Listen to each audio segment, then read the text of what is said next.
Hello दोस्तों, आप सभी को नमस्कार। मैं विपिन आप सभी का स्वागत करता हूं अपने YouTube चैनल विपिन मैथ्स पर। ये क्लास उनके लिए बेहद जरूरी है जो एसएससी सीपीओ का पेपर देने वाले हैं। आज हम लोग टाइम एंड वर्क के उन सवालों को सॉल्व करेंगे जो एसएससी सीपीओ 2023 की परीक्षा में पूछे गए थे। तो आइए क्लास को करते हैं शुरू। क्लास शुरू करने से पहले केवल आप एक बात जान लो कि अगर हमें टाइम निकालना है तो टाइम बराबर वर्क अपॉन इफिशियंसी और टोटल वर्क बराबर इफिशियंसी इनटू टाइम। केवल आप इन दोनों बातों को ध्यान रखना। अब आते हैं सीधे सवाल पर। आज की क्लास का पहला सवाल एसएससी सीपीओ 2023 का। 4 पुरुष या 6 लड़के किसी कार्य को 20 दिन में पूरा कर सकते हैं, तो 6 पुरुष और 11 लड़के उसी कार्य को कितने दिनों में पूरा कर सकते हैं। तो आप ऐसे देखो, अगर एक पुरुष की इफिशियंसी हम मान लें n और एक लड़के की इफिशियंसी मान लें b, तब 4n इक्वल टू 6b। 2 से कर दो divide, 2n equal to 3b। तो एक पुरुष की इफिशियंसी 3 और एक लड़के की इफिशियंसी 2, तो m रेशियो b। तो ये हमने निकाल लिया 3:2। एक पुरुष और एक लड़के की क्षमता का अनुपात 3:2। अब आप निकाल लो टोटल वर्क। जो टोटल वर्क है, 4 पुरुष कार्य को समाप्त करते हैं 20 दिन में, तो 4m इंटू 20। m की डाल दो आप वैल्यू 3, तो 4 इंटू 3 इंटू 20 और ये आ जाएगा 4 का 3 में गुणा कराएंगे 12, 12 का 20 में गुणा तो ये 240। टोटल वर्क हमने निकाल लिया 240 यूनिट। अब हमें ये काम करवाना है 6 पुरुष और 11 लड़कों से। तो जिससे करवाना हो तो टोटल वर्क में उनकी क्षमता से दे दो भाग। 6 पुरुष तो 6n प्लस 11 लड़के तो 11b।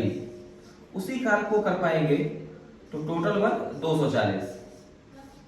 एक आदमी की क्षमता 3 के बराबर, तो 6 की ये हो जाएगा 18 प्लस एक लड़के की क्षमता 2 के बराबर, तो 11 की 11 में 2 का गुणा करेंगे 22,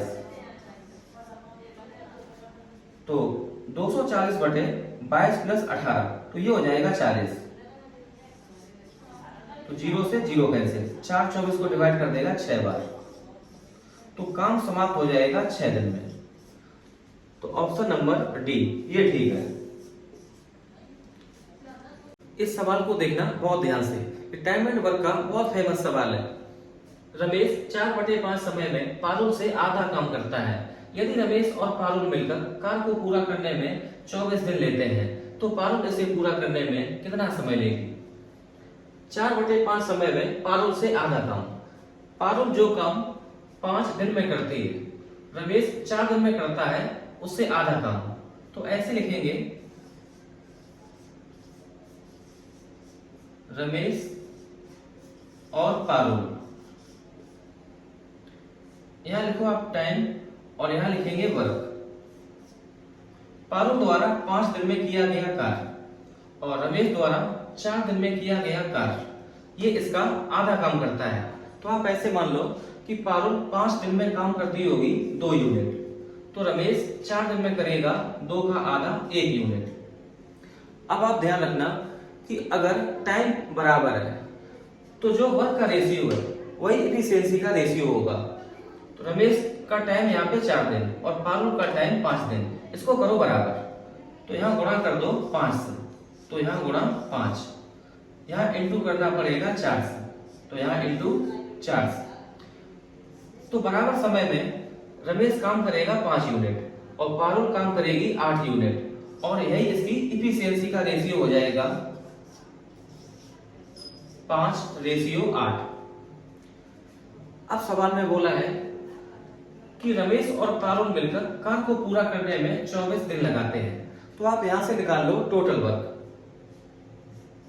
टोटल वर्क बराबर रमेश प्लस पारुल के द्वारा 24 दिन में किया गया कार्य।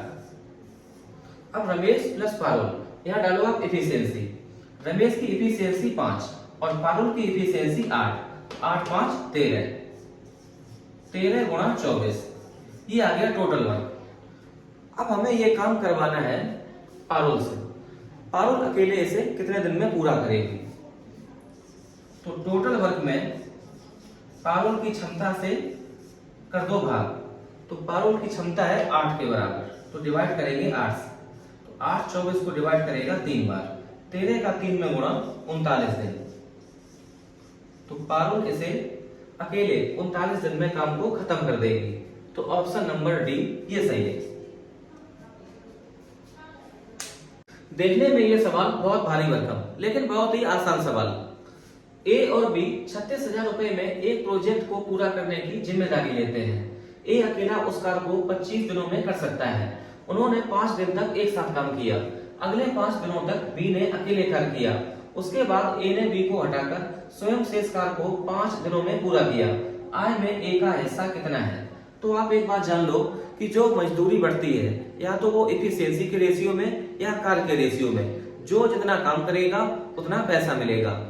इस सवाल में हमसे पूछा है ए का हिस्सा, तो आप यहां से निकाल लो कि ए ने काम कितने दिन किया। शुरू में ए ने काम किया है 5 दिन तक बी के साथ, फिर 5 दिनों तक बी ने अकेले कार्य किया। हमें बी से कोई मतलब नहीं। उसके बाद ए ने बी को हटाकर शेष कार्य को 5 दिनों में पूरा किया।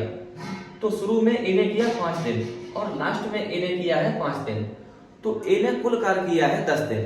और हमें एक बात पता है कि ए अकेला इसी कार्य को 25 दिनों में पूरा करता है। तो 25 दिन में ए रुपए कमा सकता है 36,000। तो 36,000 रुपए 25 दिन में, तो एक दिन में कितना? 36,000 बटे 25। ये ए की कमाई है एक दिन की, 36,000 बटे 25। और ए ने काम किया है 10 दिन, तो 10 दिन में कितना? इंटू करेंगे 10 से। इसे करते सॉल्व। तो 5 10 को डिवाइड करेगा 2 बार और ये 5 यहां कर दो डिवाइड, तो ये आ जाएगा 7,200। 7,200 का डबल, तो ये आ जाएगा 14,400 रुपए। तो आय में ए का हिस्सा है 14,400। बस सवाल खत्म। तो ऑप्शन नंबर बी ये बिल्कुल करेक्ट है। अब इस सवाल को कैसे लगाएं? देख लो, बहुत बढ़िया सवाल। जितने सवाल आज हम लोग सॉल्व कर रहे हैं सारे सवाल एसएससी सीपीओ 2023 में पूछे गए सवाल हैं। एक कार्यालय में 75 कर्मचारी एक परियोजना को 60 दिनों में पूरा कर सकते हैं। कुछ दिनों के बाद 15 कर्मचारियों ने कार्य छोड़ दिया और परियोजना 65 दिनों में पूरी हुई। 15 कर्मचारियों ने कितने दिनों के बाद कार्य छोड़ा था? तो आप यहाँ पे लगा दो M1 D1 बराबर M2 D2 से। 75 कर्मचारी काम पूरा कर सकते हैं 60 दिन में। तो टोटल वर्क 75 इंटू 60 बराबर, अगर हम 15 व्यक्तियों को हटा दें तो 75 से 15 कम, तो 60 व्यक्तियों ने कुल कार्य किया होगा 65 दिन तक। 60 व्यक्तियों का 65 दिन का काम प्लस, अब आप ऐसे मान लो कि 15 व्यक्तियों ने x दिन के बाद कार्य को छोड़ा था, तो 15 व्यक्तियों ने काम को किया होगा x दिन, तो प्लस 15x। अब हमें इस सवाल में x की वैल्यू पता करनी है। यहां से x की वैल्यू निकालो। तो 15 से कर दो डिवाइड, तो यहाँ 15 कैंसिल और यहाँ 15 डिवाइड करेगा 4 बार और यहाँ पे 5 बार। 60 का 5 में गुणा 300 और यहाँ 65 में गुणा करेंगे 4, तो यहाँ करेंगे माइनस। 4 का 5 में गुणा 20 हासिल 2। 4 का 6 में गुणा 24, 24 और 2 26 बराबर x। 300 से 260 कम, तो ये आ जाएगा 40। तो 15 व्यक्तियों ने काम किया है 40 दिन, या 15 व्यक्तियों ने कार्य को छोड़ दिया है 40 दिन के बाद। तो अपना ऑप्शन सही है, ऑप्शन नंबर ए ये बिल्कुल करेक्ट है। बढ़ते हैं अगले सवाल की ओर। ए एक कार्य को 8 दिनों में पूरा कर सकता है, जबकि बी इसे 7 दिन में कर सकता है। यदि वे उस पर ए से शुरू करते हुए बारी बारी से कार्य करते हैं तो कार्य कितने दिनों में पूरा हो जाएगा? तो ऐसे लिखेंगे ए और बी। ए काम पूरा करता है 8 दिन में और बी इसे कर सकता है 7 दिन में। तो सबसे पहला काम, आप एलसीएम लेके निकालो टोटल वर्क। 8 और 7 का एलसीएम आएगा 56 और यही 56 है टोटल वर्क। तो ए की इफिशियंसी, ए 8 दिन में 56 यूनिट, तो एक दिन में 7 यूनिट, और बी 7 दिन में करता है 56 यूनिट, तो एक दिन में 8 यूनिट। ये काम करते हैं बारी बारी से और काम की शुरुआत करता है ए से शुरू करते हुए। तो पहले दिन काम करेगा ए और ये करेगा 7 इकाई। दूसरे दिन काम करेगा बी और ये काम को करेगा 8 इकाई काम। तो कुल मिला के 2 दिन में काम हो जाएगा 7 + 8 15 यूनिट। हमें काम करवाना है 56 इकाई, तो 15 से जाएंगे 56 तक। आप मल्टीपल में जाएंगे 15 के, तो 15 का 4 में गुणा, ये हो जाएगा 60 हो जाएगा ज्यादा। तो आते हैं 15 × 45, 3 का गुणा करो, 3 का गुणा यहाँ, 3 का गुणा यहाँ, तो ये दिन हो जाएंगे 6 दिन। 6 दिन में काम हो गया 15 का 3 में गुणा 45 यूनिट। अब 3 साइकिल हो गए पूरे, पहले दिन ए फिर बी, फिर तीसरे दिन ए, चौथे दिन बी, तो ऐसे 3 साइकिल पूरे। अब 7वें दिन अब नंबर आएगा ए का और ए कर लेगा 7 यूनिट काम। 7वें दिन ए का नंबर आएगा और वो कर लेगा 7 यूनिट। तो कुल मिला के 7 दिन हो गए और काम हो गया 45 + 7 52 यूनिट। अब नंबर आएगा 8वें दिन का। अब 8वें दिन काम करेगा बी और बी एक दिन में करता है 8 यूनिट। अब शेष काम बचा है 56 से 52 काम, 4 यूनिट। तो बी के लिए एक दिन का काम 8 यूनिट, लेकिन हमें करवाना 4 यूनिट, तो आधे दिन में बी कर देगा खत्म। तो कुल टाइम लगेगा 7 सही 1/2 दिन। तो ऑप्शन नंबर डी ये सही है। ये पिछले वाले सवाल का सेम डिक्टो सवाल। संजय और रोहन एक कार्य को क्रमशः 8 दिन और 12 दिन में पूरा कर सकते हैं। संजय से आरंभ करके वे बारी बारी से एक एक दिन छोड़कर कार्य करते हैं। कार्य कितने दिनों में पूरा होगा? तो ऐसे लिखेंगे, संजय और रोहन। संजय अकेले कार्य को कर लेता है 8 दिन में और रोहन 12 दिन में। सबसे पहला काम, आप एलसीएम लेके इफिशियंसी निकाल लो संजय और रोहन की। तो लासा आएगा 24 और यही 24 है टोटल वर्क। संजय 8 दिन में 24, तो एक दिन में 3 यूनिट, और रोहन 12 दिन में 24 यूनिट, तो एक दिन में 2 यूनिट। संजय की क्षमता 3 और रोहन की क्षमता 2। काम की शुरुआत करता है संजय, तो संजय पहले दिन करेगा 3 यूनिट और रोहन दूसरे दिन करेगा 2 यूनिट। तो कुल मिला के 2 दिन में कार्य हो जाएगा 3 + 2 = 5 यूनिट। हमें कार्य करवाना है 24 इकाई, तो आप इंटू कर दो 4 से, फिर 4 साइकिल पूरे, पहले संजय फिर रोहन, फिर संजय फिर रोहन, तो 4 साइकिल कंप्लीट, तो दिन हो जाएंगे 8 और काम हो जाएगा 20 यूनिट। अब 9वें दिन अब नंबर आएगा संजय का और संजय कर लेगा 3 यूनिट, तो 9 दिन में कार्य हो जाएगा 20 + 3 23 यूनिट। करवाना है 24 यूनिट। अब शेष काम बचा है 24 से 23 कम 1 यूनिट।